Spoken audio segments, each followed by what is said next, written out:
No dia seguinte, era terça-feira santa. E logo de manhã, Jesus volta novamente para a cidade de Jerusalém. Ele trilha o mesmo caminho do dia anterior. E encontra novamente a figueira. E os discípulos se surpreendem, porque aquela figueira que tinha sido amaldiçoada, ela tinha secado. Isso é uma coisa que surpreende, porque as figueiras não secam. E eles acabaram de encontrar uma figueira seca, do dia para a noite, após aquela maldição de Jesus. E Jesus amaldiçoou aquela figueira, porque ela tinha uma bela aparência por fora, mas não gerava frutos, como símbolo daquelas almas que se diziam no seu caminho e que com uma bela aparência também não produziam seus frutos.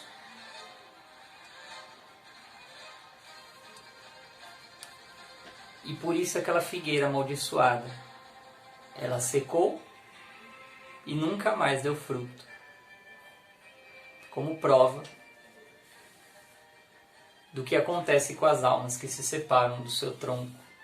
Com as almas que abandonam e esquecem do verdadeiro mestre, do verdadeiro sentido de todas as suas obras de apostolado, das suas obras religiosas, das suas obras de deveres de Estado, e que param de frutificar para a vida eterna. E nessa terça-feira, Jesus volta novamente ao templo. Pela terceira vez, ele coloca os pés no lugar mais perigoso dele estar, no lugar que todos queriam ele morto, e no lugar que o decreto dizia que como inimigo público ele deveria ser denunciado para ser preso e morto. Porém, nesse templo não tem mais cegos, não tem mais coxos, porque a essas almas Jesus as resgatou para a vida espiritual. Não há mais indiferentes, porque os indiferentes ele os expulsou de volta para o mundo, e não mais dentro da casa de Deus. Mas ainda restou uma última classe de pecadores. A classe dos obstinados, que ainda que eles não amassem as coisas do mundo, eles odiariam a Deus. Aqueles obstinados que se recusam a ouvir o toque suave, a voz suave do seu pastor quando fala no seu coração. Porque assim como Satanás, eles disseram: não servirei. E ali no templo, Jesus é rodeado pelos escribas, pelos fariseus, pelos sacerdotes e pelos anciãos, que tentam colocá-lo em várias contradições, que tentam fazer com que ele caia em contradição, com que ele fale a mínima coisa que o condene, e o enchem de perguntas com toda a malícia. Era um tribunal em que o julgamento já estava dado. Só faltava conseguir a prova. Num tribunal justo, primeiro você tem a prova e depois você tem a condenação. Naquele tribunal, o réu já estava condenado. Era só a questão de arrumar o pretexto. Mas Jesus confunde todos esses doutores e conta aquilo que aconteceu com a figueira, conta com várias parábolas para os fariseus para mostrar o que iria acontecer com eles.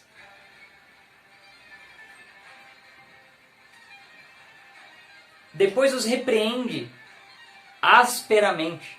Jesus que era tão manso, Jesus que era tão carinhoso, Jesus que era tão alegre,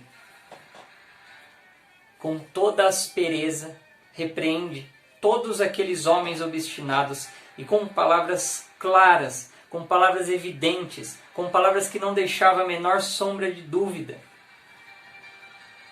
Repreende por todos os pecados, por todos os abusos que aqueles homens introduziram no culto espiritual. Não apenas no ritual, mas na própria falta de amor a Deus, de caridade e de vida interior. Finalmente ele se despede daquele templo e daqueles homens com palavras muito tristes que demonstram a sua reprovação. E lança sobre aquela sinagoga, lança sobre aquele templo e sobre todos aqueles homens: a vossa casa ficará deserta.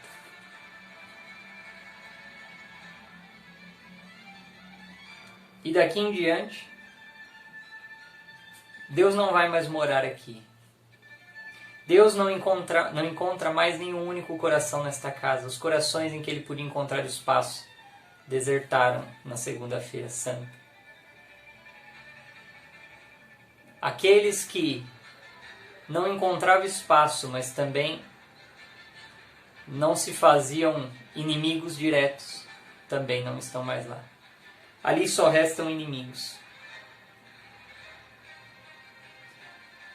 E sendo uma casa deserta, ela vai cair por terra. E Jesus diz que, passado esse tempo, não verão novamente ele, até que o reconheçais como rei. E digam: bendito aquele que vem em nome do Senhor. Ou seja, até a segunda vinda, esse povo não mais verá ao Cristo. Ele fazia referência ao juízo final, ao rigor do castigo e da pena da condenação que recairia sobre aqueles homens quando ele voltasse na sua grandiosa majestade. E com essa repreensão e despedida, ele encerra aquela série de sermões.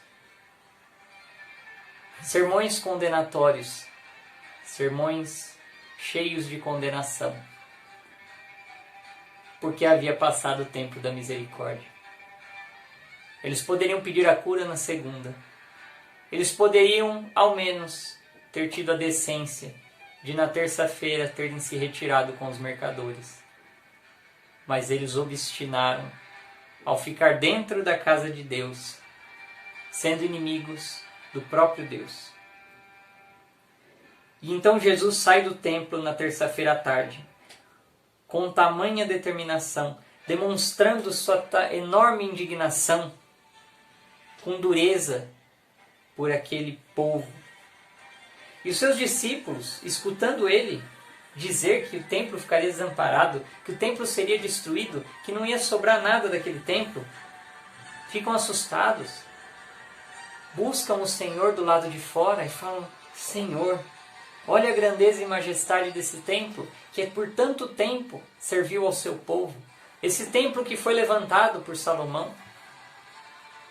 Esse templo que guardou a arca da aliança. Esse templo que guardou o maná, as tábuas da lei. O cajado de Araão, que representava o sacerdócio. Neste templo que geração após geração, tantos homens ofereceram incenso ao Deus verdadeiro. Tantos homens entraram. Esse templo que o próprio rei Davi, com grande esforço, reuniu todos os recursos, todo o dinheiro, toda a matéria-prima para levantar o templo mais majestoso para o Deus verdadeiro que aquele povo já tinha feito. Aquele templo era a obra-prima do culto ao Deus verdadeiro na história da humanidade, como nunca se fez até então. É desse templo, Senhor, que você está falando? E Jesus responde outra vez, dizendo que ele seria destruído e que não restaria pedra sobre pedra. E mais adiante, Jesus se retira e, sentado no Monte das Oliveiras, voltado para a cidade de Jerusalém, os discípulos perguntam novamente: Senhor, mas quando vai acontecer tudo isso?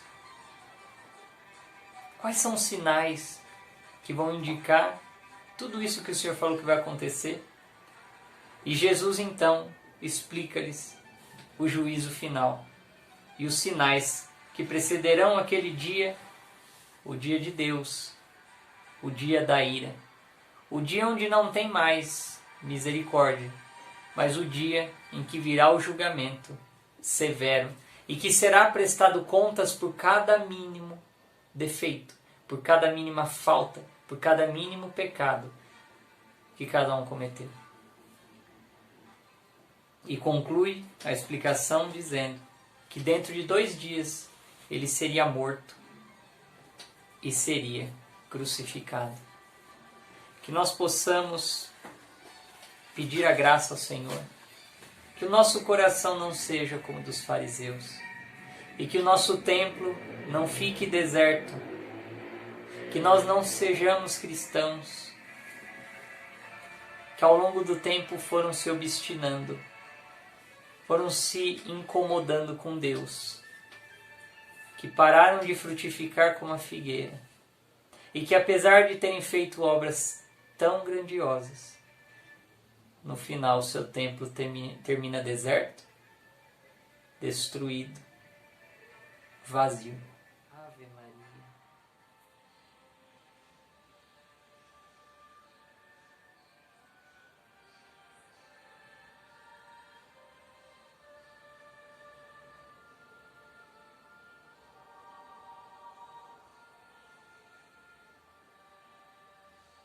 Cheia de graça.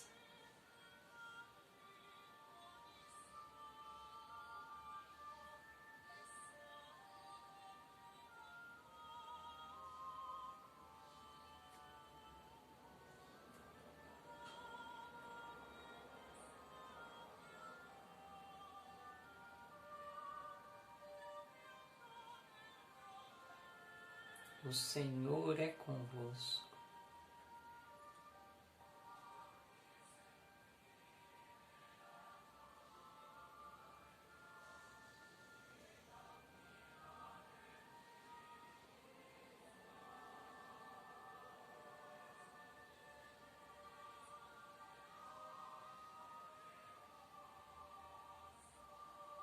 Bendita sois vós entre as mulheres.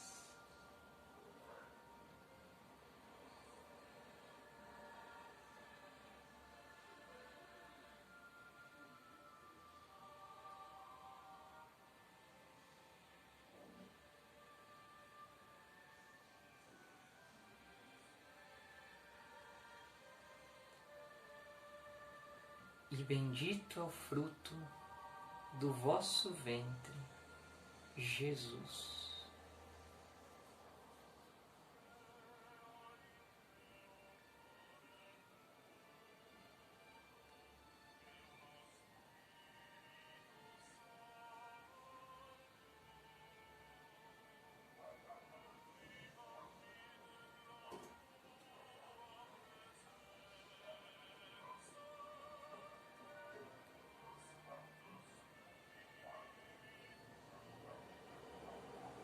Santa Maria, Mãe de Deus,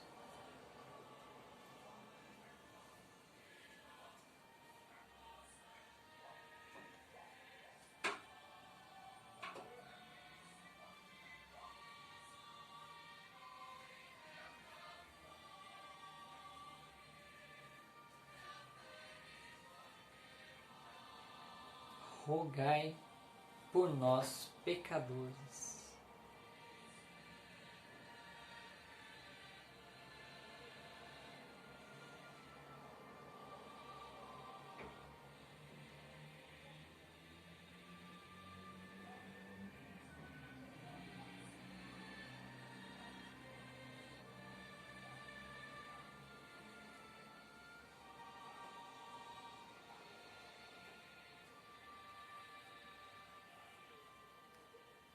agora e na hora de nossa morte.